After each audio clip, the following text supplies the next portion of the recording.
السلام علیکم۔ الحمد للہ نحمده ونستعینه ونستغفره ونؤمن به ونتوکل علیہ ونعوذ باللہ من شرور انفسنا ومن سیئات اعمالنا من يهده الله فلا مضل له واشهد ان لا الہ الا اللہ وحدہ لا شریک له واشهد ان محمدا عبده ورسوله اما بعد فقد قال الله سبحانه وتعالى في كلامه المجيد أعوذ بالله من الشيطان الرجيم بسم الله الرحمن الرحيم ولا تتمنوا ما فضل الله به بعضكم على بعض وقال النبي صلى الله عليه وسلم لا تباغضوا ولا تحاسدوا ولا تدابروا وكونوا عباد الله آمنت بالله صدق الله العلي العظيم وصدق رسوله النبي الكريم۔ اب حسد اور بغض میں فرق تھوڑا سا سمجھ لیں۔ حسد تو کیا تھا کہ فلانے کی چیز وہ اس کو کیوں ملی ہے، اس سے لی جائے، مال ہے تو کیوں ملا ہے، ضائع کر دیا جائے۔ اب یہ بغض جو ہے نا، یہ دوسری کیفیت ہے، یہ اس سے بڑی عظمہ ہوگی کہ اس کے پاس مال ہے کیا نہیں ہے، اس سے بڑی عظمہ ہوگی، غریب ہے امیر ہے، بڑی عظمہ ہوگی، یہ دل میں اس کے خلاف جلن ہے۔ جیسے محبت ہوتی ہے نا کسی سے، اپوزٹ ہے جلن ہے مجھے اس، انا للہ و انا الیہ راجعون۔ مسلمان بھائی یہ نا سب سے زیادہ بری کیفیت کہ آپس میں ایک دوسرے سے جلن والا معاملہ خدا نہ خاصہ۔ اسی کئی وجوہات ہو سکتی ہیں، کام اچھا کرتا ہے جلن ہے، دکھنے میں اچھا ہے جلن ہے، مال میں اچھا ہے جلن ہے، بات اچھی کرتا ہے جلن ہے، محنت زیادہ کرتا ہے اس بات پہ جلن ہے، کسی بھی چیز کے اوپر ہو سکتی ہے، یہ دو طرفہ بھی ایک طرفہ بھی ہو سکتی ہے۔ ایک بندہ وہ لگا ہوئی ہے اس جلن میں، دوسرے کو فرق کوئی نہیں پڑ رہا۔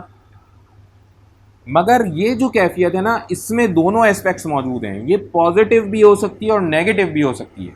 نیگیٹو یہ تب ہے کہ جب انسان اپنی خواہشات کی وجہ سے جلن کرے، مطلب اس سے جلن اس بات پہ کی جائے کہ یہ کیوں اتنا کماتا ہے، یہ میری نفسانی خواہش ہو گئی نا۔ لیکن اگر اس چیز کے اوپر کی جائے کہ یہ اللہ کا نافرمان ہے، اور پھر یہ دل میں کہ یہ اللہ کا نافرمان ہے، نقصان پہنچا رہا ہے، اللہ کی وجہ سے بغض رکھا جائے، پھر یہ پازیٹیو ہے، یہ اچھا ہے، پسندیدہ ہے۔ جو اللہ کا دشمن ہے، بیسیکلی اللہ کے دشمن سے تو دشمنی کی جائے گی نا، اس سے کون سی محبت کی جائے گی بھائی۔ تو اسی طرح سے قرآن کا حکم سورہ مائدہ آیت نمبر 91، شیطان تو یہی چاہتا ہے کہ شراب اور جوئے کے ذریعے سے تم میں دشمنی اور بغض ڈال دے اور تمہیں اللہ کی یاد سے اور نماز سے روکے۔ سو اب بھی باز آ جاؤ، بغض دشمنی ڈالنا چاہتا ہے دلوں میں۔ شیطان کا مقصد ہی یہی ہے، وہ بڑا خوش ہوتا ہے، سب سے زیادہ خوش میاں بیوی کا جھگڑا کرا کے ہوتا ہے، سب سے زیادہ آپس میں بھائیوں کو لڑا کے، دوستوں کو لڑا کے خوش ہوتا ہے، مسلمانوں کو آپس میں لڑا کے خوش ہوتا ہے، مقصد پورا ہوتا ہے اس کہ آپس میں لڑیں، خون ریزی کریں۔ ایک اور موقع کے اوپر آل عمران، سورہ آل عمران آیت نمبر 118، اے ایمان والوں تم اپنا دلی دوست ایمان والوں کے سوا اور کسی کو نہ بناؤ۔ یہ دیکھیں، یہ حکم ہے، واضح رہے۔ تم تو نہیں دیکھتے دوسرے لوگ تمہاری تباہی میں کوئی کسر اٹھا نہیں رکھتے، وہ تو چاہتے ہیں کہ تم دکھ میں پڑو، اور ان کی عداوت تو خود ان کی زبان سے بھی ظاہر ہو چکی ہے، اور جو ان کے سینوں میں پوشیدہ ہے وہ بہت زیادہ ہے۔ ہم نے تمہارے لیے آیتیں بیان کر دی ہیں اگر عقل مند ہو۔ تو مومنین کو یہ باقاعدہ طور پہ حکم ہے کہ اگر دوستی کرنی ہے تو ایمان والوں سے دوستی کی جائے، اور اپنے اگر کوئی خدا نہ خواستہ ایسی باتیں ہیں جو ظاہر کرنی ہیں تو وہ ایمان والے نیک لوگوں کو بتائی جائیں۔ دوسرے لوگ نقصان پہنچا سکتے ہیں، اس سے بچا جائے۔ اور دلوں کا حال اللہ تعالیٰ نے بیان کیا، تم نہیں جانتے ان کے دلوں میں کیا ہے، انا للہ و انا، اور شکر اللہ کا ادا کریں کہ ہم نہیں جانتے ہوتے تو کیا حال نکلتا۔ نبی کریم صلی اللہ علیہ وسلم کی کیفیت یہ تھی کہ ان کو اگر کوئی صحابہ کے بارے میں کوئی بات بتاتے تھے نا، وہ سننا پسند نہیں کرتے تھے، کہتے تھے میرے دل میں کوئی بات کسی کے بارے میں نہ ڈالو، اوائڈ کرتے تھے ایسی چیز بھی سننا. تو اسی طرح سے ایک اور جگہ آتا ہے سورہ مائدہ آیت نمبر 114، اور جو لوگ اپنے آپ کو نصارہ کہتے ہیں ان سے بھی ہم نے عہد لیا تھا، پھر وہ اس نصیحت سے نفع اٹھانا بھول گئے جو انہیں کی گئی تھی، پھر ہم نے ان کے درمیان ایک دوسرے کی دشمنی اور بغض قیامت تک کے لیے ڈال دیا، اور اللہ ان کا کیا ہوا انہیں جتلا دے گا. یہ خاص طور پہ میں نے آیت ایڈ کیا، اس کا ترجمہ ایڈ کیا. یہاں بتایا اللہ تعالیٰ نے کہ ہم نے نصرانیوں کے دلوں میں ایک دوسرے کے لیے بغض اور دشمنی ڈال دی، اور وجہ کیا بتائی کہ انہیں جو نصیحت دی گئی تھی انہوں نے اس سے فائدہ اٹھانا چھوڑ دیا. تو مسلمان مومنین بھائیوں، ہم بھی کہیں ان نصیحتوں سے فائدہ اٹھانا چھوڑ نہ دیں. اگر چھوڑ دیں گے تو کیا ہوگا؟ پچھلی قوم کے ساتھ ہو چکا ہے وہی ہوگا. تو آج تک دیکھا جائے نا نصرانی آپس میں جو ان کے جو گروہ ہیں وہ آپس میں نہیں، ان کے جو جیسے کہہ لیں آپ کے وہ فرقے ہیں آپس میں، بے انتہا نفرت ہے، بے انتہا نفرت ہے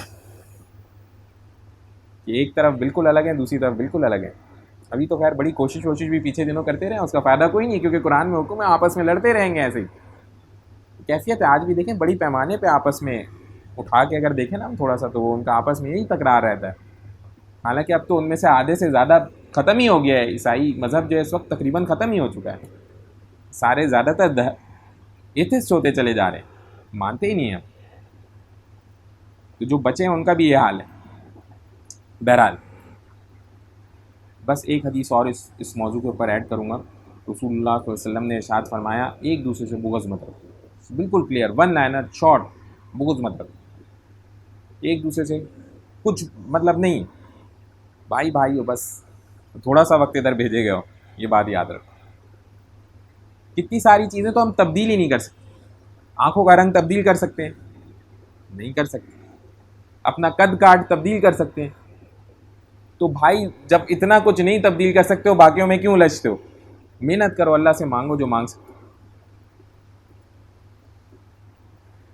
بغض سے بچیں گے نا انشاءاللہ. کوئی بھائی ہمارا دشمن نہیں ہو سکتا. ہم تو پکی بات ہے کسی کے دشمن نہیں ہو سکتے. کوئی مسلمان بھائی ایسا نہیں جس کے ہم دشمن ہوں. یہ پکی بات ہے نا انشاءاللہ. عزم کرتے ہیں اس کے اوپر. بس دعا کر لیتے ہیں ایک چھوٹی سی. یا ارحم الراحمین یا ارحم الراحمین یا ارحم الراحمین، اللہم صلی علی محمد وعلی آل محمد، اللہم اعنی علی ذکرک و شکرک و حسن عبادتک. یا اللہ اپنی سچی محبت عطا فرمائے. یا اللہ نبی صلی اللہ علیہ وسلم کی کامل اتباع عطا فرمائے. یا اللہ رب العالمین یہ جو برائیاں ہیں یا اللہ یہ ہم سے زائل فرما دیجیے. یا اللہ اور ان سے ہمیں زندگی بھر کے لیے محفوظ فرما لیجیے. سمعنا واطعنا غفرانک ربنا و الیک المصیر برحمتک یا ارحم الراحمین.